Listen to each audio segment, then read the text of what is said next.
الفتون. الزم باب ربك واترك كل دون، واسأله السلام من دار الفتون. لا يضيق صدرك فالحديث يهون، الله المقدر والعالم شؤون.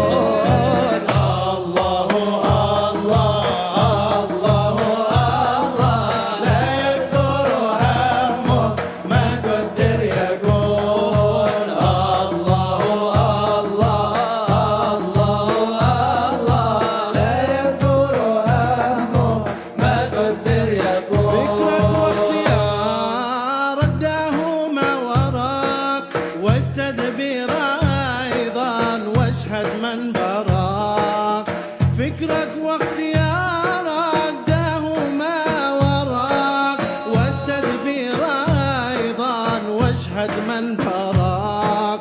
مولاك المهيمن إنه يراك، فوض له أمورك واحسن في الظنون.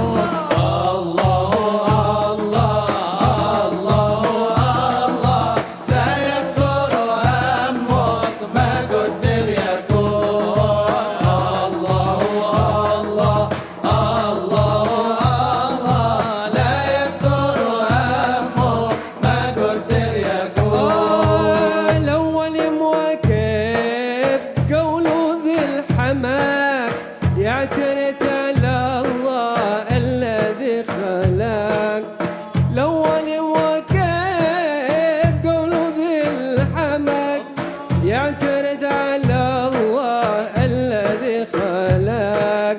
وقضى وقدر كل شيء بحق، يا قلبي تنبه واترك المجون.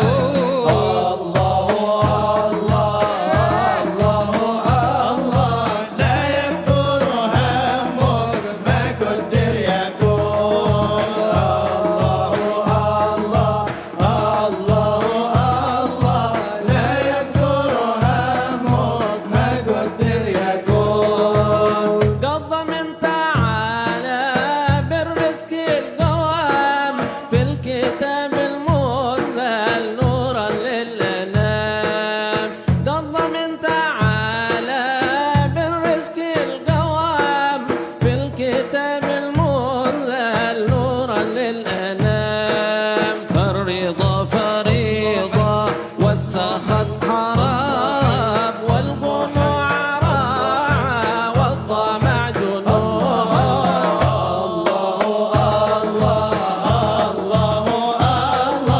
لا يكثر همك ما قدر يكون. الله الله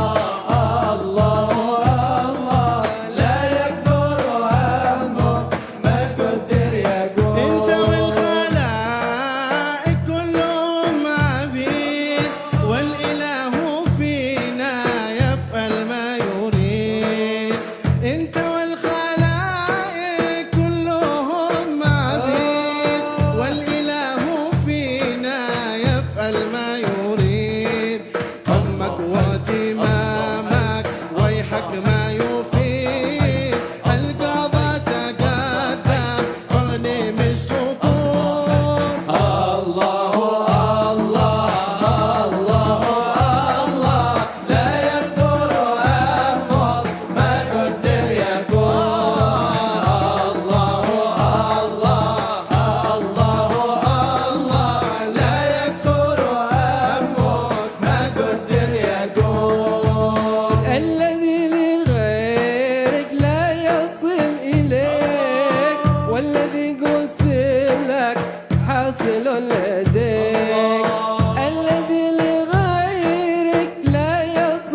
والشرع المصون.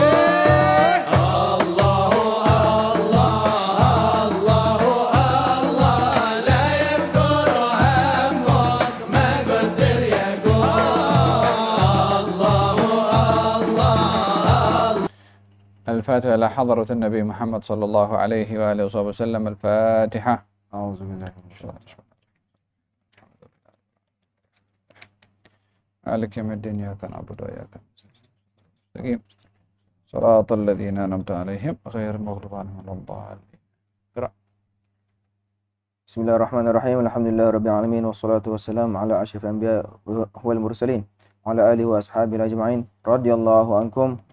Dari kitab petunjuk Tariqat ke Jalan Akhirat yang dikarang oleh Al-Imam Kutub Isyar Ghathil Ibad wal Bilad Al-Habib Abdullah bin Alawi Al-Haddad rahimallahu ta'ala wa nafa'na bihi wa bi'ulumihi wa ulumikum fid darin amin. Amin. Sehingga kepada katanya, jagalah akhlak kenabian dan hendaklah anda selalu tersenyum di hadapan sekalian kaum mukminin, memberikan muka yang berseri-seri dan manis, bagus berbicara, lembut kelakuan dan merendah diri. Allah Ta'ala telah berfirman, waqfid janahaka lil mu'minin, rendahkanlah dirimu terhadap kaum mukminin. Sabda Rasulullah SAW, la tahqiranna minal ma'rufi syai'an walau talqa akhaka walau an talqa akhaka biwajhin taliq. Jangan engkau cuba merendahkan sesuatu kebaikan walaupun anda menemui saudaramu dengan wajah yang berseri-seri. Sabda baginda lagi, al-kalimatu tayyibatu sadaqah. Perkataan yang baik itu sama dengan sedekah. Di antara berita-berita yang maksur dari orang-orang yang terdahulu, apabila dua orang Muslim bertemu lalu mereka berjabat tangan, akan dibahagikan kepada mereka 100 rahmat. 99 daripadanya bagi orang yang lebih layak menampakkan gembira. Ada di antara Bismillahirrahmanirrahim. Alhamdulillah wassalatu wassalamu ala sayyidina Rasulillah Muhammad bin Abdullah wa ala alihi wa sahbihi wa man walah. Amma ba'du. Allah Subhanahu wa taala menciptakan anggota badan ini. Pada setiap anggota badan ini ada perbuatan yang boleh menjadi seseorang itu mendapat pahala atau sebaliknya. Allah menciptakan mata. Dengan mata seseorang boleh dapat pahala, boleh dapat dosa. Allah menciptakan telinga. Dengan telinga seorang boleh dapat pahala, demikian juga sebaliknya. Demikian tangan, demikian kaki. Bila mata digunakan untuk melihat Al-Quran, maka dia akan mendapat pahala dengan pandangannya. Bila mata melihat kepada al-kaun alam ini dengan ta'ajub akan ciptaan Allah, maka itu bahagian daripada mata atau pandangan yang membawa pahala.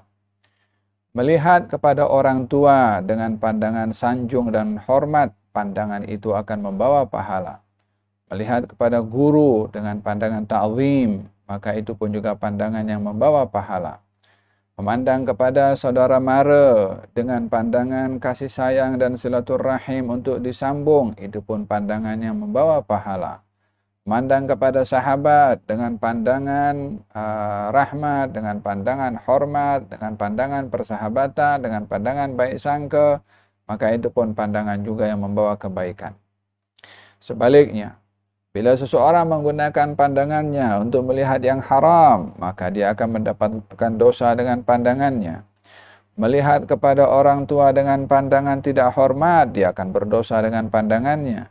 Melihat kepada orang lain dengan pandangan hina, dia akan mendapatkan dosa dengan pandangannya. Maka dengan demikian, mata ini boleh membawa pahala, boleh menjadi sebab membawa pahala dan juga dosa. Demikian juga telinga. Demikian juga pada lisan. Demikian juga pada mulut. Sehingga lisan pun tidak bercakap pun juga boleh menjadi sebab pada mulut ini mendapatkan pahala atau sebaliknya. Apa itu dalam surat Al-Balad, apa la uqsimu bihadzal balad wa anta halum bihadzal balad wa walidin wa ma walad laqad khalaqnal insana fi kabad ayahsabul insanu alam naj'al lahu 'ainain wa lisanan syafatain. Bukankah kami ciptakan untuk manusia itu dua mata? Alam naj'al lahu 'ainain wa lisanan wa syafatain. Dan kami ciptakan untuk manusia lisan dan 2 bibir. Lisan alat untuk bercakap.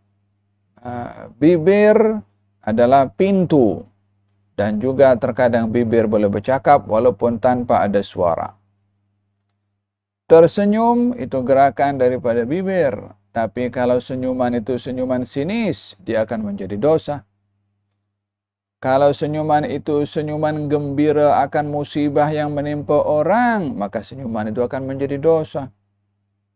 Tapi kalau senyuman itu senyuman sedekah, senyuman itu kepada senyuman ceria, faham dong? Maka senyuman itu akan menjadi pahala.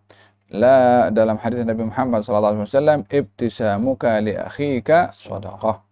Senyumanmu terhadap saudaramu itu adalah satu sedekah.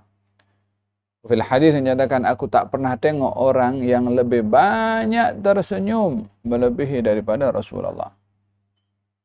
Sentiasa senyum.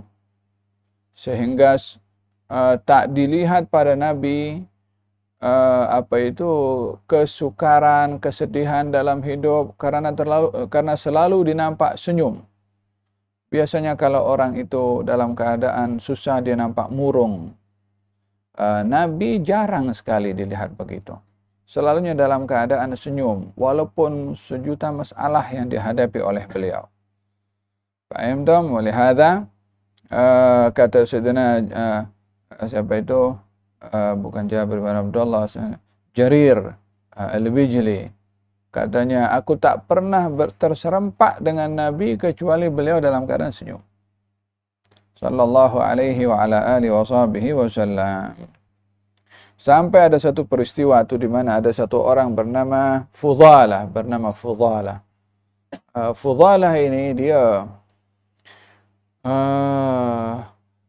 sebelum ia masuk Islam, dia ini adalah seorang yang amat benci kepada Nabi. Sehingga dia pun merancang untuk menikam Nabi daripada belakang untuk membunuhnya. Sehingga satu peristiwa ketika baginda Rasulullah sedang tawaf, maka Fudhalah itu berusaha untuk mendekati Nabi daripada belakang sambil menyimpan pisau atau alat tajam yang disimpan di dalam badannya untuk menikam Nabi daripada belakang. Saat Fudhalah itu mendekati Nabi, maka Nabi menoleh ke belakang sambil tersenyum. Katanya, Fudhalah, kata Nabi. Kau Fudhalah, kata Nabi. Dia katakan, iya, saya Fudhalah. Apa yang kamu cakap dalam hati kamu? Kata Nabi. Fudhalah mengatakan, aku berzikir kepada Allah SWT. Macam mana berzikir? Dia simpan nak bunuh, nak tikam Nabi dari belakang. Dia kata nak berzikir. Nabi tersenyum, pusing balik tawaf. Sampai jumpa kali yang kedua. Fudhalah mendekati lagi. Saat dekat, Nabi tegur. Fudhalah, kata. Ditanya, apa kau cakap dalam hati kamu? Katanya, aku berzikir kepada Allah. Sampai 3 kali. Sampai akhirnya dipegang dadanya oleh Nabi SAW dan didoakan. Kata Fudhalah mengatakan, tidak diangkat kedua tangan Rasulullah daripada dada aku, melainkan tak ada orang yang lebih aku cintai melebihi daripada beliau. Senyuman ini ada satu tema itu dalam satu artikel ditulis senyuman kepada si pembunuh. Maknanya si Fudhalah itu nak bunuh Nabi, tapi Nabi masih sikapi dengan senyum. Senyuman ini khususnya ketika senyum kepada orang yang sedang memaki kita, sedang memusuhi kita, adalah ingin menguji sejauh mana kekuatan batin dan hati serta jiwa serta akhlak dalaman seseorang. Senyum kepada orang yang senyum kepada kita perkara biasa, tapi senyum kepada orang yang kita tak suka itu perkara yang luar biasa. Untuk senyum kepada orang yang musuh kepada kita, yang mungkin mengumpat kita, yang mungkin memaki kita. Sejauh mana kita boleh bersenyum dengan orang yang berselisih faham dengan kita. Mungkin beza pandangan, mungkin beza mazhab, mungkin beza tarekat, mungkin beza guru, mungkin beza madrasah. Macam mana kita boleh nampak senyum dengan kepelbagaian yang ada. Faham dong? Dan senyuman seseorang ini sebagai tanda tawadhu seseorang kepada orang lain. Lihada baginda Rasulullah adalah orang yang amat bertawadhu sehingga senyum kepada sesiapa yang dijumpainya. Lihada dalam hadis, dalam asar dinyatakan tidaklah dua orang itu bertemu lalu bersalaman satu dengan yang lain, melainkan akan diagihkan kepadanya 100 rahmat, 99 kepada mereka yang paling banyak menampakkan keceriaan. Yakni bila jumpa dengan kawan, jangan nampak muka masam. Kalau ditanya, siapa nama awak? Apa hal awak nak tahu nama saya?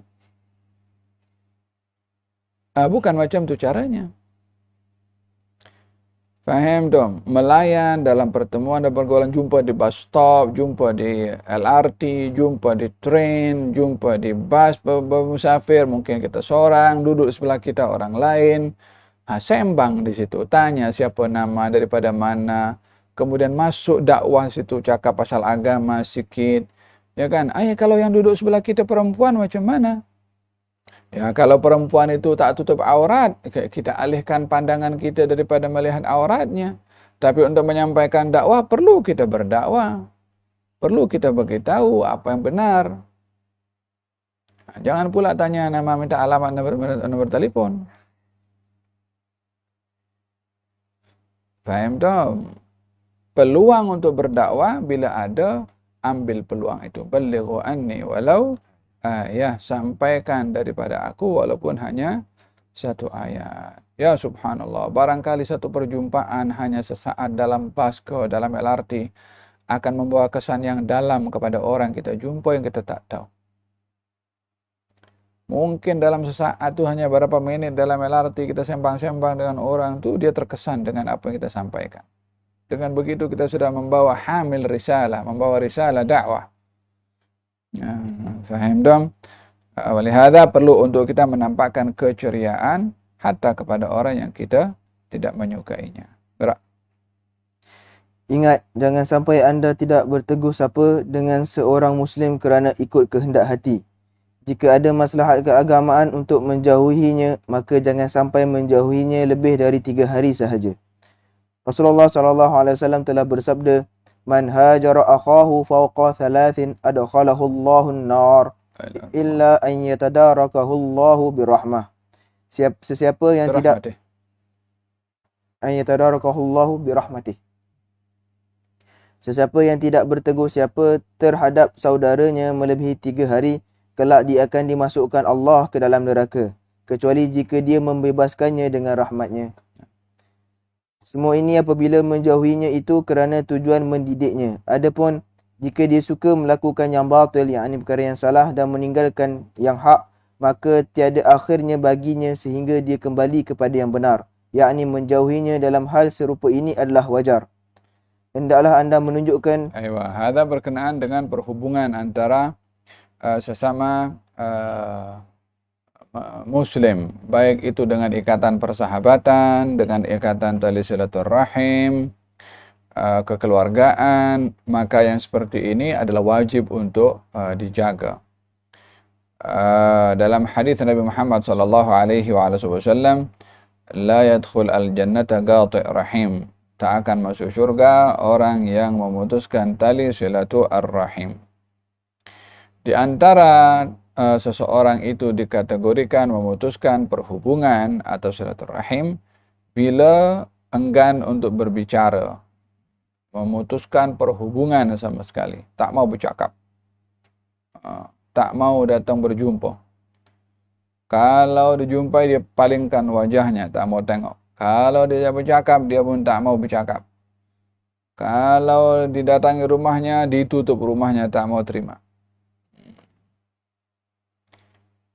Yang seperti ini adalah dilarang di dalam syariat, seperti dalam hadis ini, barang siapa yang menjauhkan diri daripada saudaranya lebih daripada 3 hari, maka akan dimasukkan ia ke dalam neraka. Dalam hal ini, bila seseorang itu ingin menghukum saudaranya dengan menjauhkan diri, dengan tidak bercakap dengannya, mimbabit ta'dib, untuk mendidik, untuk menegur karena perbuatannya yang salah, perbuatan dosa yang dilakukan olehnya, maka dalam hal ini boleh seseorang itu untuk tidak menegur kepadanya sebagai mendidik, supaya dia insaf daripada perbuatannya.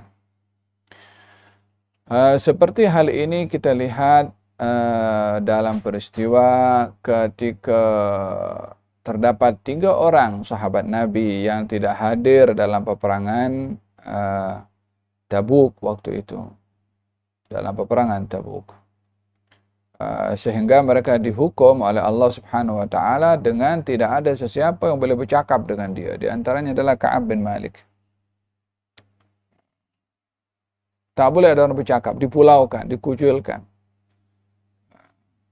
Perbuatan ini yang dilarang oleh Allah kepada kaum muslimin untuk bercakap dengan 3 orang itu tidak bertentangan dengan hadis Nabi yang mengatakan barang siapa menjauhkan diri daripada saudaranya yang tak ini bercakap, maka dia akan masuk dalam neraka. Tak ada bertentangan, sebabnya ini kalau dia melakukan perbuatan seperti ini karena hal-hal yang bukan yang batil, entah karena masalah-masalah yang kecil, masalah-masalah yang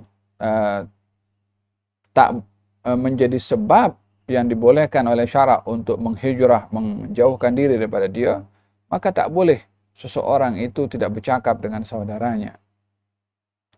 Tetapi bila sebab-sebabnya munasabah, perkara untuk mencegah kemungkaran dan kebatilan atau mendidik, seperti saya jelaskan tadi, Nabi melarang kepada kaum muslimin bercakap kepada 3 orang, tujuannya untuk mendidik dan menegur kepada dia karena perbuatannya tidak hadir dalam peperangan bersama dengan Rasulullah, maka dihukum oleh Nabi. Maka hukuman itu, maka tidak bercakap itu adalah hukuman untuk mendidik kepada seseorang yang melakukan kesilapan. Faham tak? Oleh sebab itu, janganlah menjadi sebab permasalahan-permasalahan terkait dengan keduniaan, menyebabkan kita putus hubungan dengan tidak bercakap dengan dia, atau menampakkan muka masam, atau putus hubungan sama sekali, tak mahu ditegur. Faham tak? Wa mahallu hadha idza kan al-hajru lit-ta'dib. Ini kalau untuk mendidik. Amma idza kana ladihni batilan, tapi kalau karena perbuatannya yang batil, atau tarkahu haqqan, atau dia meninggalkan perkara yang benar, maka tiada penghujungnya. Yakni boleh seseorang itu menjauhkan diri daripada orang karena perbuatannya yang batil, selagi mana dia berterusan berbuat batil. Hatta lebih 3 hari tak apa. Apa sebabnya? Disebabkan oleh kerana dia berbuat batil. Melainkan kalau dia insaf daripada perbuatannya batil, baru kita berhubung balik, silaturahim balik. Seperti orang yang dia terlibat dalam dadah, atau khamar, atau judi. Faham tak? Untuk mendidik dia, tegur sudah, dihalang sudah, semua sudah. Tapi tak mau juga. Maka di antara bahagian daripada mendidik adalah tidak tegur kepada dia. Bukan nak memutuskan, tetapi untuk menghukum atas perbuatannya yang bermaksiat kepada Allah Subhanahu wa taala. Nah, gerak. Hendaklah anda menunjukkan suka dan gembira setiap kali tiba perkara yang menggembirakan kaum muslimin, seperti turunnya hujan setelah mengalami kemarau, dan turunnya harga barang-barang harian, dan kemenangan tentera Islam ke atas tentera kezaliman dan kaum kafir. Hendaklah anda merasa sedih dan pilu setiap kali turun ke atas kaum muslimin dari balak bencana, wabak, harga mahal, fitnah dan sebagainya. Dan hendaklah anda berdoa kepada Allah agar dia mengangkat semua bala bencana itu dengan meletakkan penyerahan penuh terhadap qada Allah dan qadarnya. Rasulullah SAW telah bersabda, "Man lam yahtam bi amril muslimin falaisa minhum." Sesiapa yang tiada mengambil berat terhadap urusan kaum muslimin, maka dia bukanlah dari golongan mereka. Sabda Nabi Muhammad SAW, Mathalul mu'minina fi tawaddihim wa ta'atufihim mathalul jasadil wahid idh ishtaka minhu 'udwun tada'a lahu sa'irul jasadi bis-sahari wal humma. Umpamanya kaum muslimin itu dalam cinta mencintai mereka dan dan saling mengasihani mereka umpama satu jasad. Jika salah satu anggotanya mengadu sakit, maka semua anggotanya yang lain mengikut sama mengadukan demam dan tak dapat tidur. Aywa. Selain daripada menampakkan senyuman kepada sesama manusia, bahkan dilarang untuk memutuskan hubungan dengan sesiapapun, baik itu kepada keluarga ataupun kepada kawan, lebih daripada 3 hari. Kita pun juga diingatkan oleh Imam Abdullah bin Naud al-Haddad untuk berkongsi kegembiraan dengan orang yang bergembira dan berkongsi kesedihan dengan orang yang berada dalam keadaan kesedihan. Inilah yang menjadi teras perhubungan sesama kaum muslimin.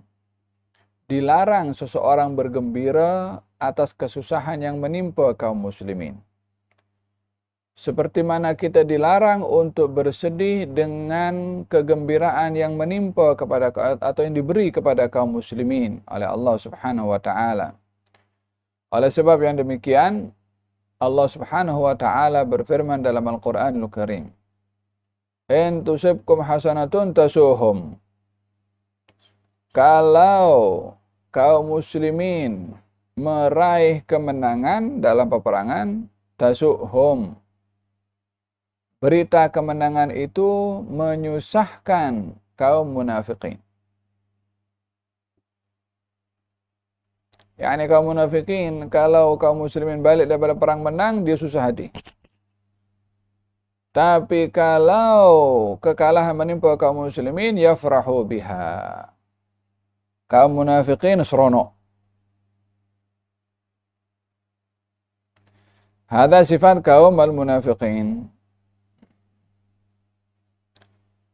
Oleh sebab yang demikian, di dalam Al-Quranul Karim Allah Subhanahu wa taala berfirman, Alif Lam Mim ghulibatur Rum fi adnal ardi wa hum min ba'di ghalabihim sayaghlibun fi bid'i sinin lillahi al-amru min qablu wa min ba'du wa yawma idzin yafrahul mu'minuna binasrillah yansuru man yasha.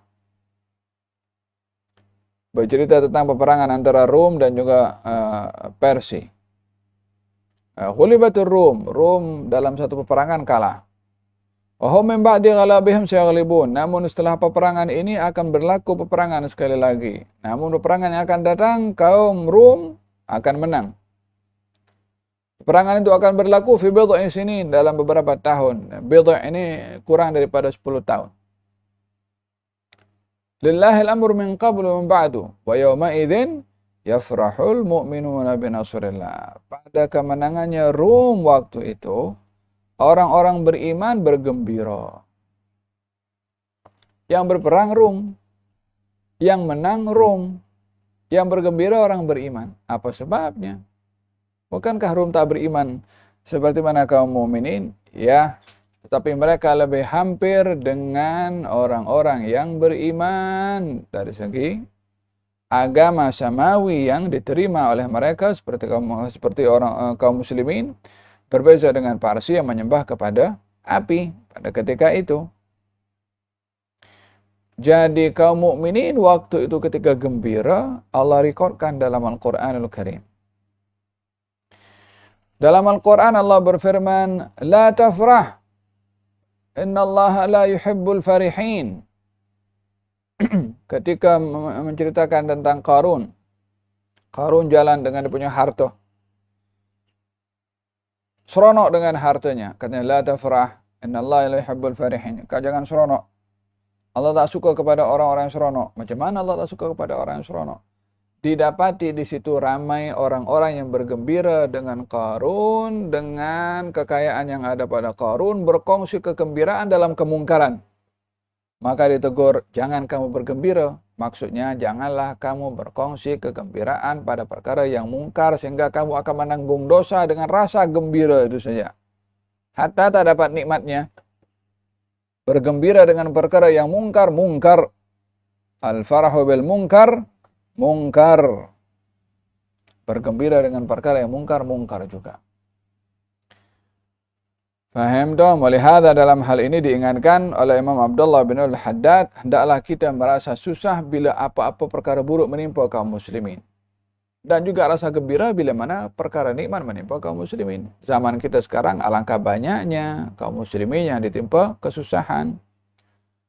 Kaum muslimin yang ada di Syam sekian tahun berada dalam keadaan camp pelarian, lari daripada negerinya, lari daripada peperangan. Peperangan di Yaman pun juga bertahun-tahun, yang susah pun ramai di situ, yang kebuluran pun ramai, yang berhadapan dengan musim sejuk tak ada selimut pun juga berhadapan juga ada mereka pelarian itu. Paham dong? Sementara kita dalam keadaan nikmat, kita hari-hari boleh pergi bazar, boleh tengok macam-macam, kita punya kuih untuk buka puasa, dihidangkan makanan pun juga macam-macam, 1, 2, 3, 4 lauk sekali kita nak berbuka puasa. Ada ayam, ada rendang, ada roti, ada nasi, ada sayur, ada lauk, macam-macam. Belum lagi sambusa, belum lagi kuih tiaw, belum lagi kari pap, macam-macam. Ya Allah, macam mana? Tak boleh ke kita menikmati semua itu?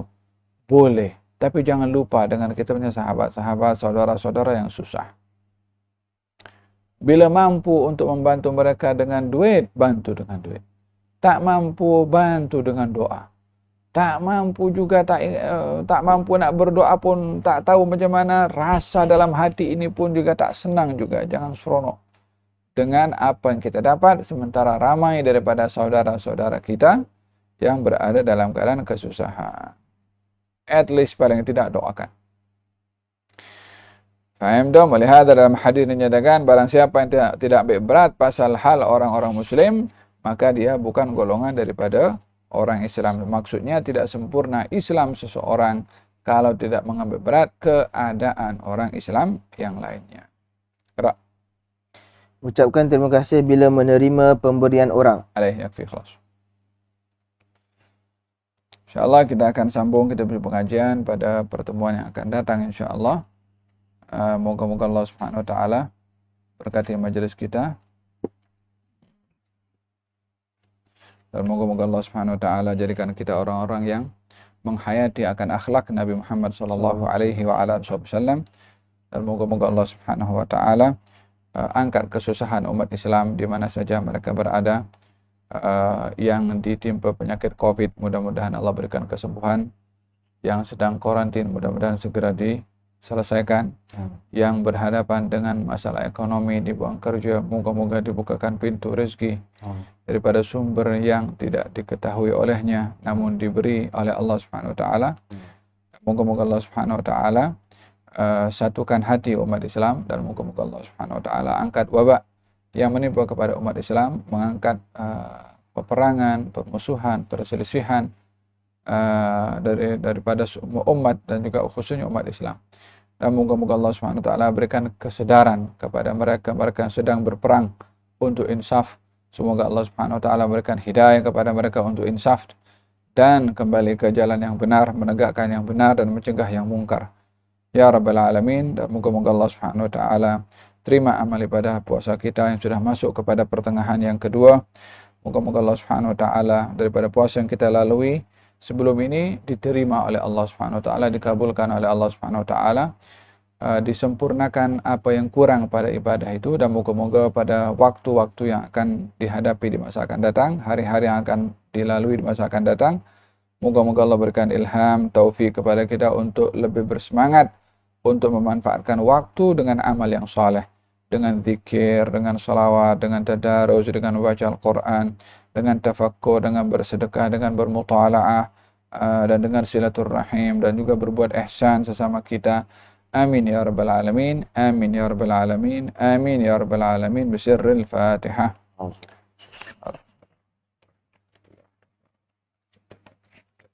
Iya kan Allah. اللهم صل وسلم على سيدنا. الحمد لله رب العالمين ربنا انفعنا بما علمتنا رب علمنا الذي ينفعنا رب فقهنا وفقه أهلنا وقرابات لنا في ديننا مع أهل كنت الأنثى وذكر ربي وفقنا وفقهم لما ترتضي قولا وفعلا كرما ورزق كل أحلالا دائما وخلاك يا علماء نحظى بالخير ونكفى كل شر ربنا واصلح لنا كل شؤون واقر بالرضا منك العيون واقعنا ربنا كل الديون قبل أن تأتينا رسل المنون واغفر واستر أنت أكرم من ستر وصلاة الله تغشى المصطفى من الحق دعانا والوفاء بكتابه في للناس شفاء وعلى الآل الكرام الشرفاء وعلى الصحب المصابيح الغرار اللهم اهدنا بهداك واجعلنا ممن يسارع في رضاك ولا تولنا وليا سواك ولا تجعلنا ممن خالف أمرك وعصاك وحسبنا الله ونعم الوكيل ولا حول ولا قوة إلا بالله العلي العظيم يا ربنا اعترفنا بأننا اقترفنا وأننا أسرفنا على لظى أشرفنا فاتب علينا توبة توسي لكل حوبة واستر لنا العورات وآمن الروعات واغفر لوالدينا ربي ومولودينا والأهل والإخوان وسائر الخلان وكل ذي محبة أو جيرة أو صحبة والمسلمين أجمع آمين ربي اسمع فضلا وجودا منا لا باكتساب منا بالمصطفى رسولي نحظى بكل سولي بالمصطفى رسولي نحظى بالمصطفى رسولي نحظى بكل سولي صلى وسلم ربي عليه أدى الحبي وآله وصحبه عداد طش السحب والحمد لله في البدء والتناهي حمدا كثيرا دائما هبت سبحان النسائم ربك رب العزة عما يصفون سلام على المرسلين والحمد لله رب العالمين في كل لحظة أبدا لدى رضا نفسي وزنة عشي ومداد كلماته تقبل الله منكم إنا منكم تقبل